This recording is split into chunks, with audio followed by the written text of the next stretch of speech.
Part 1. Summary and Review. Summary. Steven Pinker's The Better Angels of Our Nature argues that violence has been decreasing over most of human history. People have innate tendencies towards violence, but they also have innate tendencies towards peace. Historical developments, especially the consolidation of state power and the Enlightenment, have allowed humans to move away from violence, murder, and war, and move towards more peaceful ways of living. Early hunting and gathering societies are often seen as uniquely peaceful and virtuous. However, anthropological evidence suggests that they were often very violent. Outright warfare was rare and killed few people, but humans probably raided each other. Hunter-gatherer societies had between 10 and 60% of male deaths from warfare, compared to less than 5% in the United States and Europe during the 20th century. Death rates dropped dramatically as people began to organize into the first agricultural civilizations, and raiding diminished. The promise of a more peaceful life may have been why people were willing to live in early civilizations, even though they generally had to work harder and had worse diets than hunter-gatherers. Pinker refers to this as the pacification process, and it is tied to the growth of the Leviathan.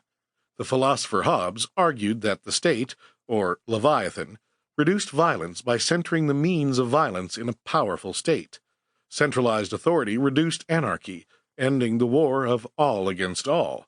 When state power increases, in general, violence decreases. When state power decreases, violence rises as well. For instance, protesters in the 1960s in the United States may have weakened faith in authority, prompting the crime rise of the 1970s and 1980s. Another important process is the civilizing process. In a period starting in the Middle Ages, people's manners and impulse control began to improve. Violent action was no longer an accepted response to a slight. This coincided with improvements in sanitation and personal etiquette. Homicide rates dropped 10 to 50 times. Beginning in the 17th and 18th centuries, the world, especially Europe, experienced a humanitarian revolution. Movements to eliminate slavery, torture, violent punishments, and cruelty to animals began to gain traction. Enlightenment values of reason were important here, as people began to be skeptical of religious and mystical excuses for violence against witches or against those who held different beliefs. The expansion of book publishing also may have made people more aware of other people's perspectives. Increases in empathy, therefore, may have helped contribute to a decrease in violence. It's true that the early 20th century saw many terrible atrocities.